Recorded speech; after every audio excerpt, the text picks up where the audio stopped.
ഉപദേശികൾ പലതരം. ചിലര് നമ്മൾ ഉപദേശിക്കും, എപ്പോഴും സന്തോഷമായിരിക്കും. എല്ലാ മോട്ടിവേഷൻ സ്പീക്കേഴ്സും പറയുന്ന കാര്യമാണ്, എപ്പോഴും സന്തോഷമായിരിക്കുക, നമുക്ക് ഒരു ദുഃഖവും ഇല്ലാത്ത പോലെ അങ്ങ് സന്തോഷമായിരിക്കുക, ഇന്നാണ് ജീവിതത്തിന്റെ അവസാനം എന്ന് പറഞ്ഞിട്ട് അങ്ങോട്ട് സന്തോഷമായിരിക്കുക. നമുക്കങ്ങനെ എപ്പോഴും സന്തോഷമായിരിക്കാൻ പറ്റുമോ? എല്ലാ സിറ്റുവേഷൻസിലും അങ്ങനെ സന്തോഷമായിരിക്കാൻ പറ്റുമോ?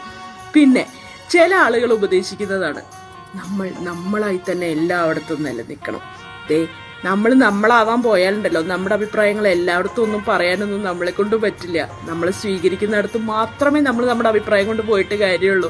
അല്ലാത്തടത്തൊന്നും നമ്മുടെ അഭിപ്രായങ്ങൾക്ക് വലിയ വിലയില്ല. നമ്മളവിടെ ഒരു കരിങ്കാലിയായി മാറുകയും ചെയ്യും. അപ്പോ ഏറ്റവും നല്ലത് ഈ ഉപദേശങ്ങൾ സ്വീകരിക്കുന്നതാണോ സ്വീകരിക്കാത്തതാണോ?